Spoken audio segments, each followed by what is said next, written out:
Brace yourself. Gonna blast up anytime now.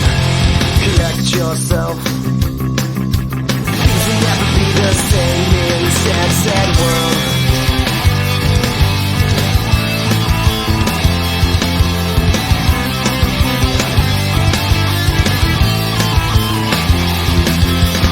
Walk around the light a bit, trying to make the pieces fit to a puzzle with a million missing pieces. When I'm feeling fine is when I discover that I'm afraid to blow my cover, and there's something very wrong with this. So slip back in your hole. Scott Ray's moral choices. This is take 12 because the camera kept shutting off on me. Scott Ray's moral choices that you're working through now. He's most famous for what? Yes, but that's not the best part of the book, at least not in my opinion. In my opinion, he made his slam dunk. Here's Scott Ray making a slam dunk. Well, I've created it with artificial intelligence. But he has roughly the right number of fingers. His slam dunk is early in the book in the introduction when he's talking about how we build our worldview. And he says that a person's worldview combines their metaphysics, and that's what we're going to look at next Monday. Their epistemology, which we're going to look at in about 15 minutes, and their anthropology. What's anthropology? Does anyone recognize that word? Caleb, yeah. It is the study of humanity. Yes, a study of humanity. Anthropos, man-ology, study of, or really words of, but still study of. So as an academic discipline, anthropology is the study of human beings. But if I speak of your anthropology, Riyadh's anthropology, and Yassiri's, and Ellie's, and Miss Ingrid's anthropology, what I'm saying is your own conception of what it means to be human. What is human personhood? You know, if we think back, we can probably remember, not vividly, but we can probably remember that there is someone who first taught us how to do math. Parent or a kindergarten teacher who first explained, this is how you add numbers, and this is how you take away, and this is how you times and divide. You probably said it that way. And you probably remember that there was someone who taught you how to read. We sound out the words. This is the sound the letters make. You squish the letters together, and they turn into words. This is what a subject is, what a predicate is. Somebody to walk us through all that stuff. We weren't just left alone to figure it out or make it up on our own. But for most of us, I bet, don't remember anyone ever sitting us down to explain what it is to be human. Most of us, Socrates said, the unexamined life is not worth living. I hope that's not true, because most of us have had an unexamined life. Most of us don't take time to formally ask ourselves, what is it to be human? What is human personhood? And that can be dangerous.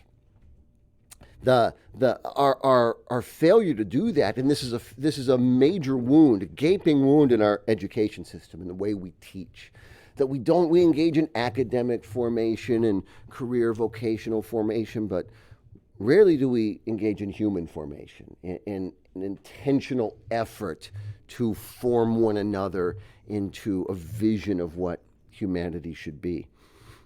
Normally at this point, I illustrate by asking for a student who's an athlete and calling that student up.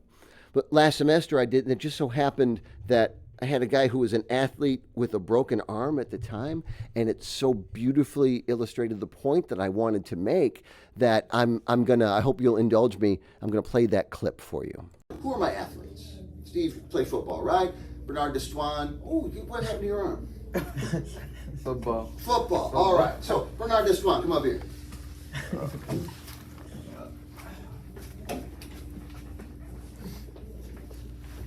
The legendary Bernard Deswan, ladies and gentlemen. So, Bernard, were you born knowing how to play football? No. Did you just sort of pick it up along the way? Or did somebody teach you? Yeah. This is what it means to, I was going to go like this and say make a touchdown, because I'm an idiot. But this is what a touchdown means. This is what a quarterback means. What position do you play? I'm corner. Yeah, you don't play it very well. Yeah. Apparently. So, nobody teaches us what it means to be people, but they teach us what it means to be football players, or they teach us what it means to be mathematicians. So, I look at Bernard Destoine with his busted arm. He's not gonna be much use on the football field for a while, is he, Steve? No. If he ever was. Was he ever? No, not really. Not really. So look, so here he is. He's not earning his keep on the football field. He's taking up one of the seats in my class. He's breathing my air. He's drinking my water. He's eating my food, and he can't even play the game anymore. So we just take him out back and shoot him, right? No. Whoa. No. No. Why not? What good is he? What would be wrong with taking him out back and shooting him? I mean, That's what they do to dogs and horses. whoa. Shoot him like the 1600s. So Louis says he's not human. No, I say it's not. Oh, so it's not humane to do that. So Bernard, do you feel that perhaps if I were to take you out back and shoot you because you broke your arm, that would be violating your rights? Maybe your human rights? Now, Okay. who here wants their human rights violated? Raise your hand. You want your human rights violated? I think they do. Them too. Also, Steve. What did I do? Not me. I don't see any hands. Who here thinks it's important that we preserve people's human rights? Yeah, I'm telling you, it's important to preserve human rights. If we don't have a clear and rationally arrived at concept of what a human person is, then how can we meaningfully speak of the rights that should inherently come from being human? If I say, if I say a dog has the right to fly, what's wrong with that statement? Why is that statement not meaningful? They can. Dogs don't have wings. Dogs can't fly. And so my statement is absurd because I don't have an appropriate understanding of what it is to be a dog. Okay? If I want to make claims about human rights, and I do, I didn't raise my hand. I know I tell you to ask me controversial questions after you graduate, but I'm okay admitting that I believe in human rights. I do. But if I don't have a vision of what it is to be human, or if the vision I have is not rational, the whole house of cards falls down. Thank you, Bernard Destoine. You live to lose another game. In the absence of a meaningful understanding of what it is to be human, what we do is we simply sort of absorb half-concocted visions of what humanity is from the culture around us, and that can be incredibly problematic. Here I want to bring in what I think is the most important thing Pieper says in the entire essay.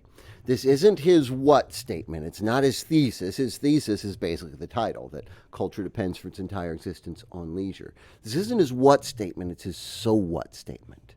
This is where he tells us why any of this stuff matters. An altered conception of human beings as such, and a new interpretation of the meaning of human existence as such, looms behind the new claims being made for work and the worker. From Pieper's perspective, Pieper's diagnosis is that this, what we're calling the empire of work, this viewing our identity and our value as connected to our economic production.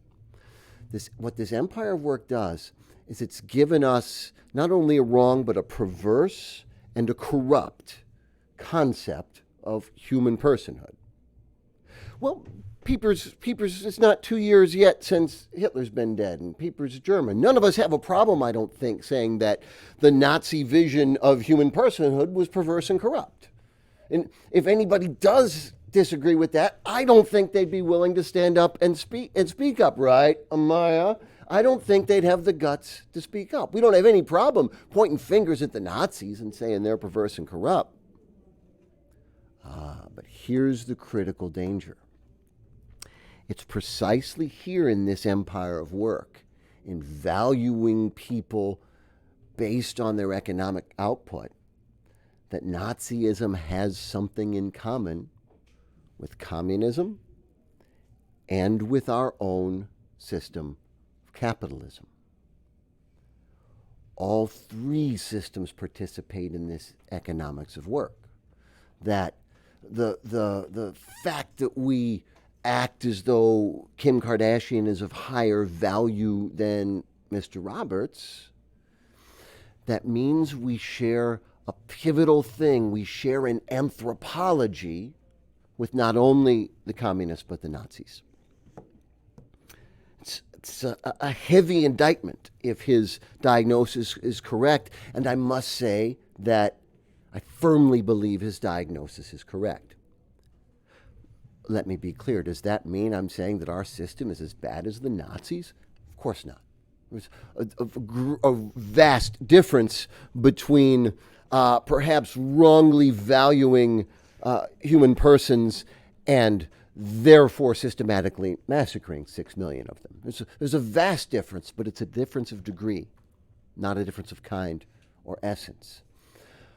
There is a cancer, a virus waiting inside our own culture, seeking to consume and annihilate us if we don't construct a more meaningful, let me say that differently, construct a better, truer, and more beautiful vision of human personhood. So all this stuff about leisure and work and all that, there are severe consequences to this. This is stuff that matters in the highest level.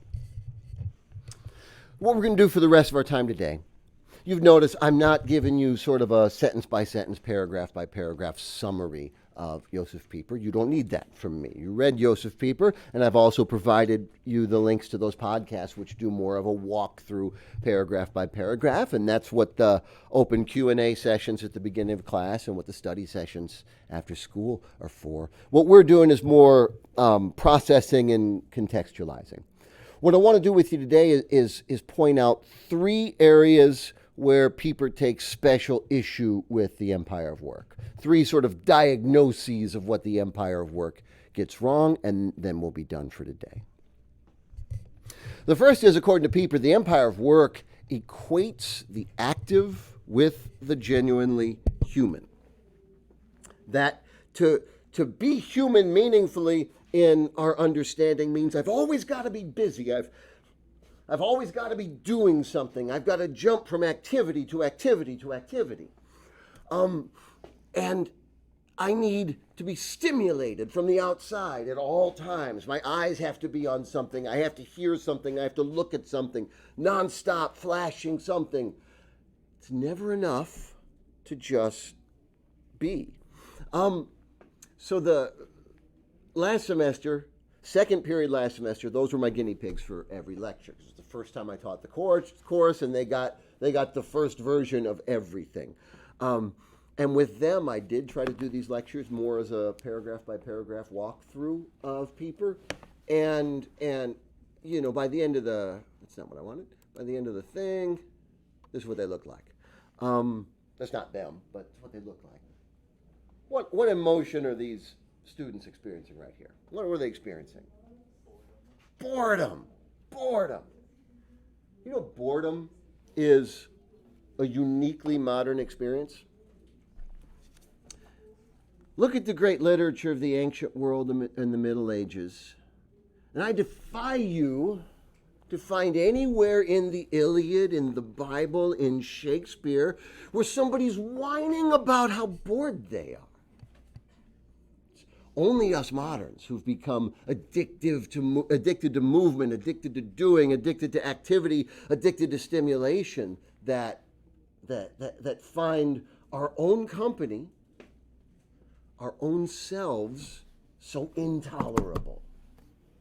We go on vacations that exhaust us and find ourselves at the end of the vacation saying, I can't wait to get back to work so I can finally get some rest.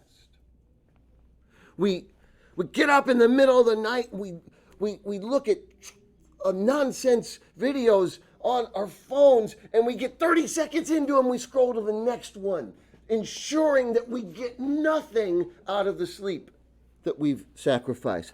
We've lost the ability to be alone with our own thoughts. We've lost the ability, we'll cut that sentence in half and make it more true. We've lost the ability to be.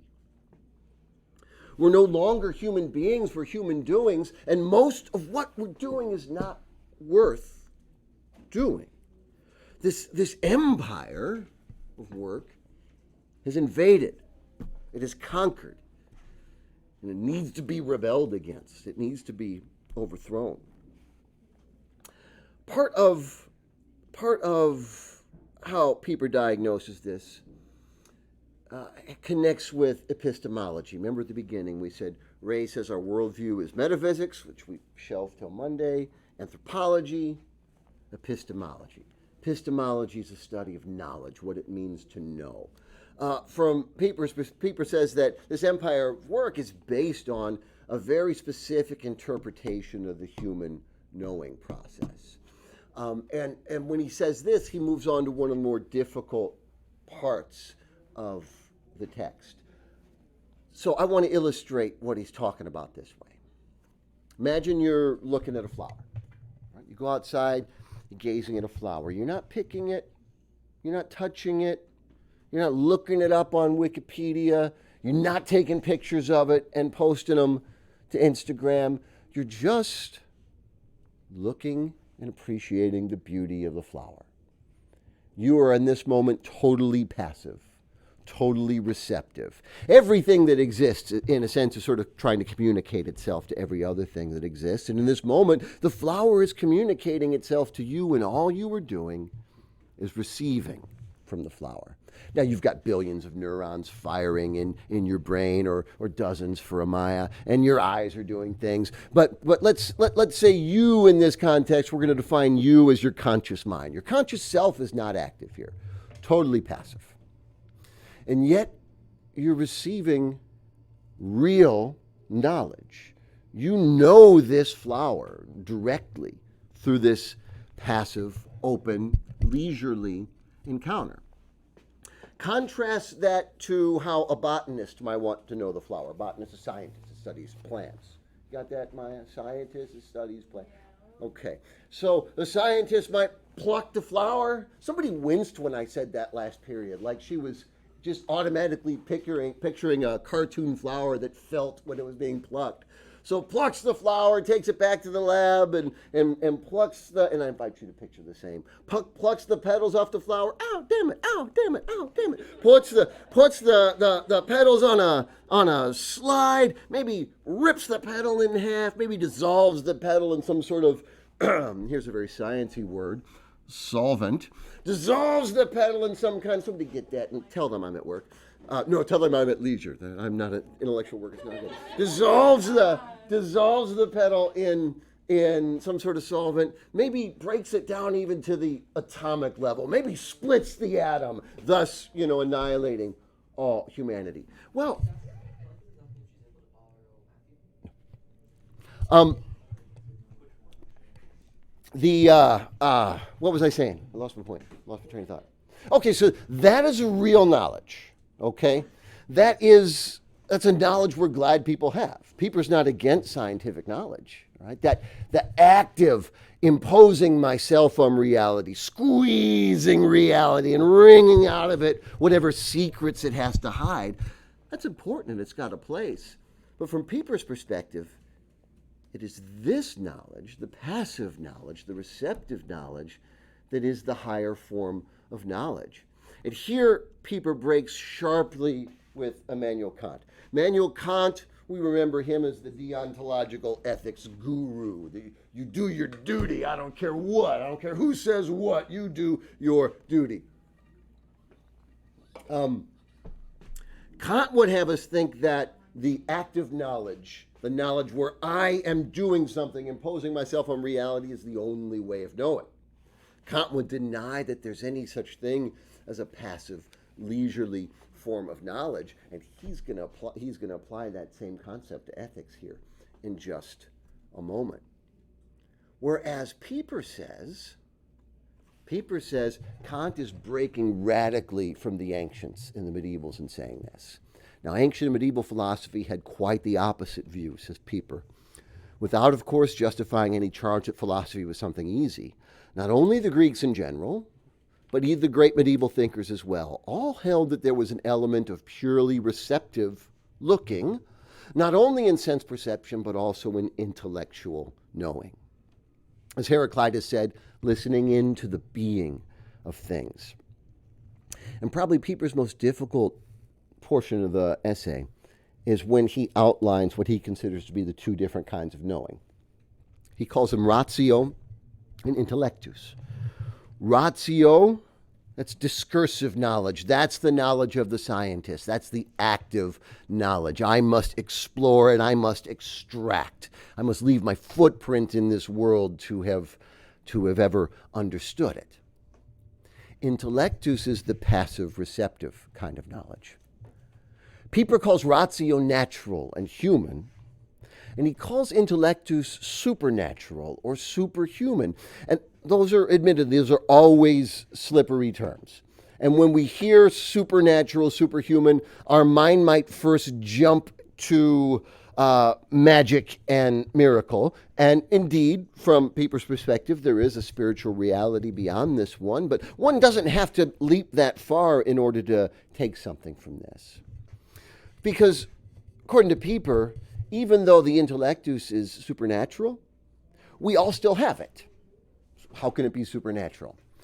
By supernatural, he means that it is part of what it is to be human, to have the potential to branch out beyond what it is to be human. That part of human nature is a desire to reach beyond and transcend our own limitations and to connect with something higher than ourselves. It's the intellectus that is able to appreciate all the humanities. It's the intellectus that's able to appreciate poetry and music and literature and philosophy and art. It's the intellectus that moves us to reach out to whatever is beyond us, whatever the source of reality is.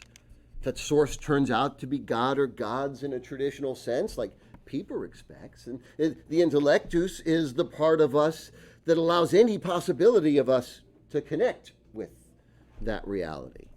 And if it turns out instead to be some as yet discovered facet of our individual human consciousness or some collective consciousness or some category of thing we cannot even perceive, it is only the open and receptive way of knowing that gives us any chance at all of having a relationship of that kind. What are you going to put under the microscope? What are you going to break open to hear the voice of God?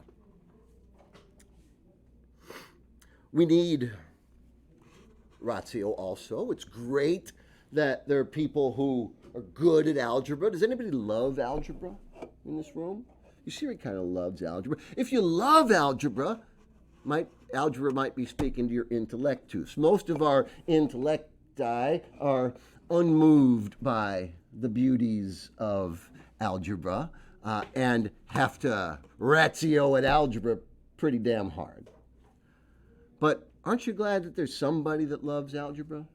Keeping the airplanes in the sky when you fly? Aren't you glad that somebody knew how to do that math so that your airplane didn't fall out of the sky? Amaya, you're not glad that your airplane doesn't fall out of the sky?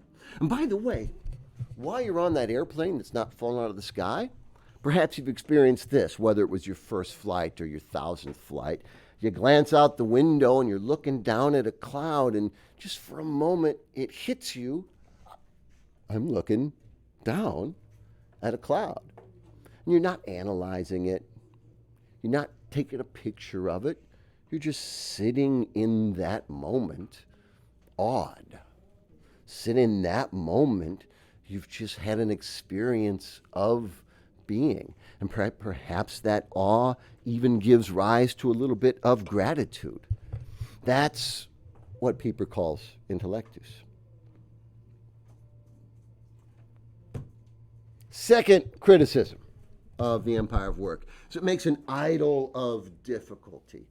Who can tell me what an idol is? Tyler. Something that you look up to or like have it like a higher rung that you try to achieve and like move towards. Something you look up to. Is it something you look up to that you should look up to? Doesn't have to be. Yeah. Think of it in the context of idolatry, in which case it literally means a false god. You know, an idol, and language evolves, so sometimes we may speak of our heroes and use the word idol, but traditionally, we speak of an idol, we're speaking of something that we pursue and have reverence and devotion for and even worship that we ought not to.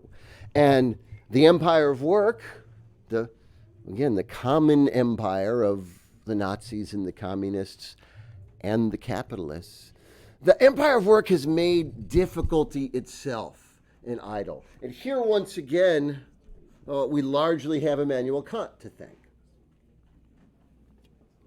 For Immanuel Kant, remember his duty-based ethics. You are to do your duty. Something is morally to be celebrated based on how difficult it is. It's not heroic to show up at work or show up at school or wash the dishes, but it's heroic to throw yourself in front of a bus to save Anastasia Sisharan. That's heroic. I don't know why anyone would do it. I mean, it seems to me that problem was this close to, working itself out, but that's heroic when you do that. Kant wants us to work for our morality. Pieper's not listening to Kant. Well, no, hang on. Before I tell you why Pieper's not, Pieper's not going to be listening to Kant, but let me illustrate it this way. All right, you got two guys. Each are married men. Each of these men are faithful to their wives. They don't cheat on their wives. One of the men is poor and ugly. The other one is handsome and rich. Which of these two men is more to be praised for his faithfulness to his wife? The rich, handsome man or the poor, ugly man? Yeah, why, Yusiri? Why? Because since he's rich, he's more respectable. So it's how do I explain it? I had it, I forgot. Okay, Megan, come bail her out. Come help her out. Why do we celebrate the rich, handsome man for being faithful to his wife more than we would celebrate? The ugly, poor guy is faithful to his wife. Okay, good for him. But why is it more impressive when the rich, handsome man is? Because in our society, we see the rich and handsome as more able to get the nice ladies. And in our society, she means in our species. So we tend to, thank you, Rat Maggot, we tend to say he's more to be praised because it's harder for him to stay faithful to his wife because he has more opportunities to cheat. Every day he goes to work and there are women at work and he sees the way the women are looking at him. And he knows what that look means. He knows all he has to do is save the word and he can have him a good evening. It'll ruin his life. He'll be trading his life for a good evening, but he could have that good evening. And Kant and us all say, well, he has to work so hard to stay faithful, therefore that's real morality. Again, not that the poor ugly man's doing anything wrong, but what's he going to do? Who is he going to cheat with when he's poor and ugly?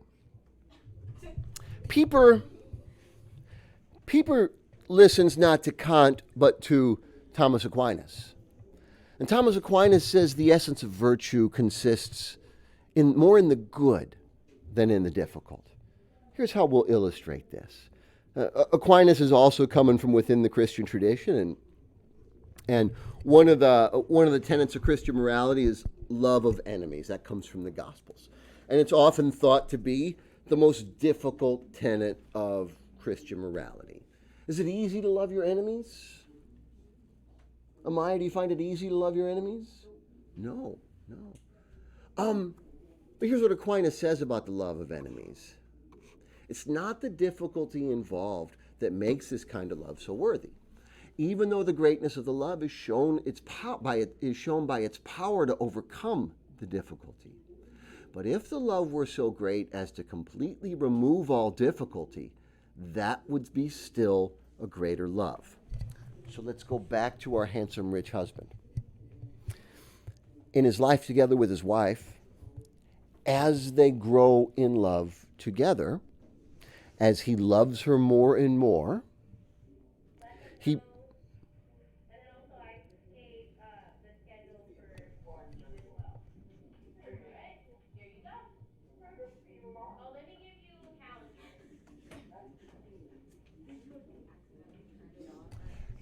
as he loves her more and more, he reaches a point. Someone go tell them the phone's off the hook, please. As he reaches a point, or call them 1,000. Oh, they figured it out. In their life together, as he grows in his love for her, he reaches a point where he loves her so much that he no longer wants to cheat. He doesn't stop being human. He doesn't stop having eyes. He doesn't stop noticing that there are other beautiful women. He doesn't, his animal instincts don't go away. But from the whole core of who he is, he has the last thing he would ever want to do is hurt his wife. He reaches a point where it's no longer difficult to be faithful to his wife because of the power of his love. From Pieper's and Aquinas' perspective, that's when something really morally praiseworthy has happened. You know, when he's first married or first dating her, and then he meets someone else who's also good looking, and it's really difficult to do the right thing, what Kant would say, what our culture would say, that's morality, the heroic thing. No, man, that's like step one. That's like day one. That's what you get through to get to the point where you want to be. And where's the point you want to be? Well, in this tradition, it's said very briefly and very eloquently. It's put by St. Augustine of Hippo. He says, love. What's love? Love is to will the good of the other. Love, and when that love is powerful enough, strong enough, when we have reached a point where that love becomes, in a sense, one with who we are, love and do what you will. Because once you hit that, once you love, once your very being is a being of love, you can do whatever you want to do. Because what you want to do will always be the good of the other. That's the heart of virtue ethics. It's a more humane and a more human ethical standard than anything offered by Kant and anything offered by the Empire of Work. One last point and we'll be done. Let me just take a quick sip here. The Empire of Work worships usefulness. Worships usefulness. I've sort of already done this illustration yesterday when we had one of you was who was the. I asked what you want to do for a career, and you said, oh, and you wanted to do what? What did you say you want to do? Well, you chose for me, but. Oh, I did? Yeah. Oh, no, it was Ellie. It was different. Well, okay. What did you say you want to do? Oh, psychologist, and then what? Did I pick Amaya? Huh? Someone over there. I had somebody's working at Taco Bell. Anyway, so this is essentially the same point here. We've got the neurosurgeon, we've got the custodian, and I would ask, who does our culture treat as more valuable? And our culture treats the neuroscientist as more valuable because he's more useful to us than the custodian. Where I want to direct your attention for the last couple minutes today is to how this idolization of usefulness has completely infected the world of ideas and education.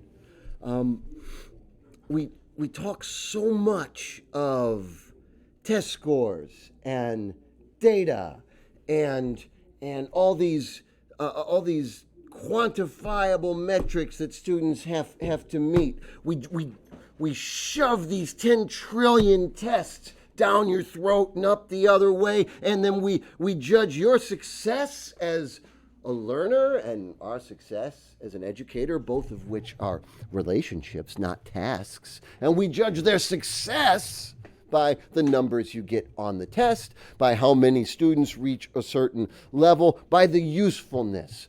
And we lose sight of, this is how I end up with students who'll ask questions. Not their fault. It's a culture. It's a culture they were steeped in. Why are we talking about this when it's not on the test? Because it's good. That's why we're doing it. That's why we do everything in this room, because it's good to do.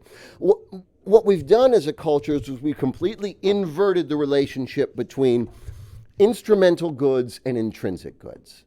Half or so of you who took my humanities class, almost the first thing we ever talked about, I think it's day 3 of humanities class, I draw the distinction. Something is instrumentally good if it's good because it gets you what you want. This can is instrumentally good. It's only good because it holds my drink. My drink is almost gone. This can's goodness is almost gone. I will throw this away. It means nothing to me. I just wanted it to get what I wanted, which is a cold beverage. Money's the ultimate instrumental good. Nobody wants money just because they like green paper. You want the money to get you the house that you want, to get you the car that you want, to get you the girl that you want, to make you the friends that you want, the connections that you want. We choose the classes we take so it'll get us into the colleges that we want, so that we can have the careers that we want, without ever pausing to enjoy the goodness of the moment that we're experiencing. Intrinsic goodness, those are the things that are good for their own sake. Those are the things that lie at the end of that chain of, I want this, why? Because. I want this, why? Because. The end of that chain, when we hit something like, I want it because it will make me happy. Now we've hit an instrumental or an intrinsic good. Why do you want to be happy? Just because. The end of that chain is the just because. The difference, of course, instrumental goods are important. We need to eat. We need to stay alive. We need to make money. But the difference in value between an instrumental good and an intrinsic good, that difference is infinite.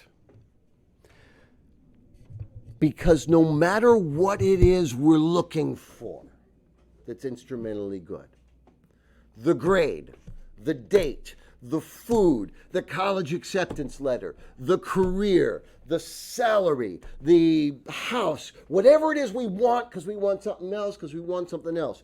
Whatever it is, they all point in the same direction. They all end the same way because the only thing certain is death. No matter how much we want any instrumental good, the day will come when it does not matter at all, and then will continue not to matter forever. The day will come when the last person who's ever heard my name has been dead for 1,000 years, and then 1,000,000, and then 1,000,000,000, and everything I want, everything I think will satisfy me has long since ceased to matter at all. But those things that are intrinsically good, those things that are good for their own sake, they carry in themselves their own justification. Those things that are good, those things that are true, those things that are beautiful, the moment you take to appreciate the song you love or to hold the person you love, those moments echo and resonate through all eternity. Those moments cannot be taken away from you. Those moments have mattered from before the foundation of the world and will continue to matter forever and ever. World without end. That is what matters. Goodness, truth, beauty. And that is what the empire of work is trying to take away from you, piece by piece, bit by bit. And that's why Leisure, the basis of culture, matters so much, at least to me. Hopefully your experience of it. Admittedly, I've been reading it every couple of years for 16 or 17 years now, so my experience of it is different than yours, but hopefully you are appreciating it. That is all I need from you for today. The rest of the time is yours.